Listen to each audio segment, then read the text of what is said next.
এটা তো আর কোনো ডিজাইন বা কোনো মানে প্র্যাকটিক্যালি বিষয় না, জাস্ট টেকনিক্যাল একটা বিষয় যে আপনাকে মেশিন, এই দুইটা মেশিন অর্থাৎ কফি গ্রাইন্ডার আর এসপ্রেসো মেশিন নিয়ে আপনাকে ধারণা থাকতে হবে, তাহলে কিন্তু কি আপনি একটা এসপ্রেসো শট বের করতে পারবেন ইজিলি। ওকে, সো একটার জন্য কি আমি এই গ্রুপ হ্যান্ডেল ইউজ করছি, আর দুইটার জন্য কি আমরা এটা ইউজ করব। এখন কথা হচ্ছে যে এই গ্রুপ হ্যান্ডেলের যে ভেজা কফির গুঁড়োটা আছে এটা কিন্তু আমরা পরবর্তীতে আমরা ইউজ করতে পারবো না। এটা আমরা কোথায় ফেলবো?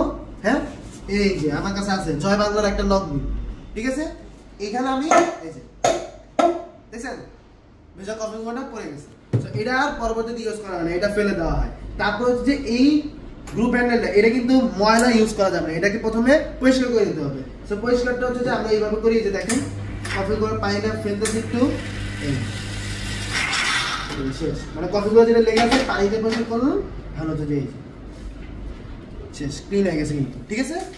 তাহলে এটা দিয়ে তারপরে আবার আমরা ইউজ করি, ঠিক আছে। এরকম করে হচ্ছে যে প্রত্যেকটা এসপ্রেসো শট নেওয়া হয়, এসপ্রেসো কফি কিংবা অন্যান্য মিল্ক কফি কিংবা ব্ল্যাক কফি, যে কফি আমরা বানাই না কেন এই এসপ্রেসো শট কি আমাদের লাগবে। So that what is espresso? Espresso is a র শট অফ কফি। কি বলছি? র শট অফ কফি, এটা কিন্তু মনে রাখতে হবে। আবার কি বলে? The base of all coffee, অর্থাৎ প্রত্যেকটা কফির ভিত্তি হিসেবে কাজ করে, বুঝতে পারছেন?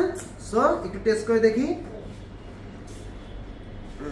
নাইস, মানে এটা কিন্তু একটু স্ট্রং, সবচেয়ে বেশি স্ট্রং যেহেতু র কফি, সো দ্যাট এটার বিটা